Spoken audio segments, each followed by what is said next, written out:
All right, so you want to rate this thing? Yeah. Label branding. What do you got for this? A++ checkmark plus. I'm obsessed with their labels. I love the streak of that pop in color. Mm-hmm. The stars make me happy. Their logo, I kind of like fanboy over more than I probably should, but I don't know, come at me. So I like that there's two different fonts. It's one thing I did notice. They have cursive on the bottom, and then they have, well, semi-cursive on the bottom. Mm-hmm. And then they just have like a nice solid bold font up top. It does catch your eye. They have a glass cork, not a standard cork. It's fine. And then on the back, they basically just put it right in your face. Like, hey, we won New York State Distiller of the Year twice, back to back, 2019, 2020. Try to keep up. Makes me happy. Then obviously they got the normal labels, but they handwrite the batch, which for me is big. Yeah. Any handcrafted note is nice. On the back of the tag, it goes over the tasting notes and then different aromas that you're going to get, but it also tells you specifically what kind of wine barrel that this one's finished in. Again, this one is a Cabernet Sauvignon. So it's just a nice overall classy bottle. And then we took the original wrapper thing off, but you can also leave it there. It's all based on what you want. Do you agree or do you disagree, or do you have any other forementioned things that you want to talk about?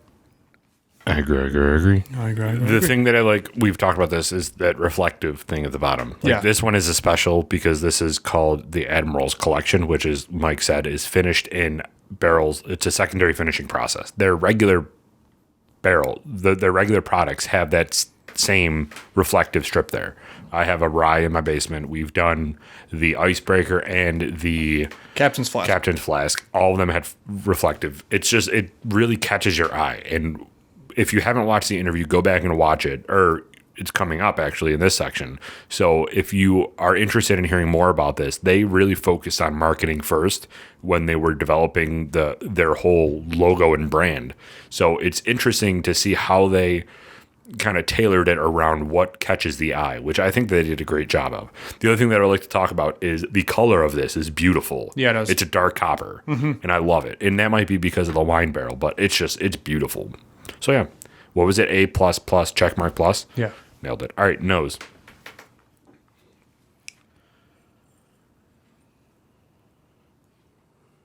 I wish it wasn't 30 degrees outside because I really want to have this with a cigar, but that's fine. That's fine. One day soon. We have shirts from them, too, that we were supposed to wear today, but it's also, 42 degrees outside, so I'm not wearing a t-shirt? Correct. We'll wear it on a future episode. Yeah, it's cold. You are getting... It's almost like a hint of cherry, and then tobacco, leather, and joy and happiness. The cherry's a good call. The cherry, and then like there's an undernote of vanilla in there.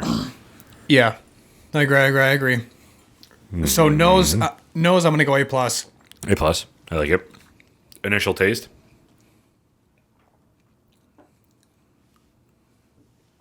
I'm gonna go again A with some nomenclature after that. I'm still formulating which one I want to go with. There is some oil in here, but it does run decently quick. It's not like it's super lagged on the glass. Again, this is a 90 proof, so that does fit, but it's just a very, very nice initial taste. It's not, there's no real heavy burn. It's very smooth. In the initial taste, I'm getting a bit of butter, some vanilla, some caramel, not a lot at all, but I'm still picking up those notes of cherry inside the initial taste. And then outside of that, it's just very smooth and soft. You're getting kind of like a tanniny taste to it. Like it kind of leaves your mouth like... Yeah. Like not oily, but like... bitter and dry. Yeah. Almost, I mean, which I believe is from the wine. It has to be, yeah. It has to be because it's a Cab Sauv, and that's very similar to the finish of a Cab Sauv. And then for the rest of the nomenclature, I'm fine with A++ on the initial taste. A+ check mark. Let's do that. A plus check mark. I agree. I agree. I agree. I agree. All right, ending note. It's a lingering ending note, mainly due to the fact that it's an ND proof, but it's not overbearing. It's not like indigestion, but you get the warming sensation in your chest. It's a very low hug, but it's welcoming, and you do want more of it. For those that are brand new to any hard spirit, you would most likely prefer to cut this with water. However, our palates are very different, especially after doing this for 2 years.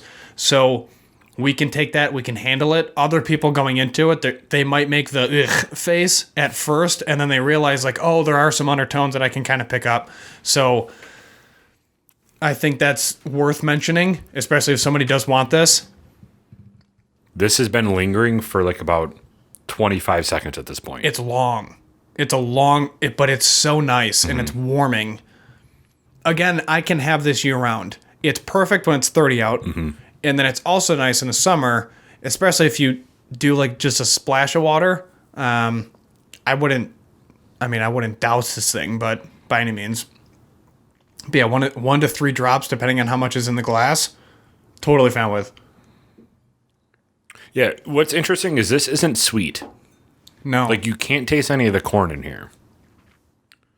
Or any characteristics of a corn whiskey. No.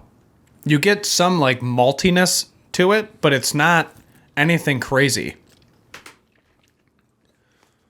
For the rating, I'm still going, like, A+. A+, yeah. I was going to say the same thing. Yeah, the water just kind of brought out some of the vanilla and caramel. It cut it a little bit. It brought out more of the barrel flavor, not the original barrel flavor, not the wine barrel flavor. Gotcha. And this is a higher char from what I remember talking with him. So that does definitely make sense, but you're not getting the traditional wood sugar. What you're getting more of is the fruitiness of the wine barrel, and then like the cherry, the caramel, the vanilla, but you're not getting like the wood sugars like you would with a traditional Kentucky bourbon. Which, in my opinion, I do like. Yeah. I love the fact that the Admiral Collection does have different finishes in different barrels. Are you getting any, like, plum? Yeah, I can see that. Like, not the actual plum itself, but more like the skin. The skin of it. Yeah, the skin. Yep. I'm with you. Interesting. Maybe that's just what the water brought out. Let's see what this says. Tasting notes, aromas of black currant. Couldn't tell you. Cherry and tobacco, hit those. With caramel tones, got that. With a light anise finish. Anise? Anise? I still don't know what anise is. Remember, Christmas cookies? Like Christmas cookies that come in that big green box? Oh, yeah. Yeah, that's anise. Oh, it is? Yeah. Oh. Well, that makes sense. Now that I actually know what the hell it is. I think they're called Santa's favorites or something like that. Yeah. Yeah, I could see it. Okay. I'm more picking up the cherry. I'm getting plum, the cherry. Yeah. But that might be because I haven't had black currants probably in eons, so I'm not 100% sure. We should be super awkward and go to Wegmans and do all the things where we just pick up random We'll talk about that after. So let's go. Final rating. Ready? Yeah, give me that countdown. 3, 2, 1.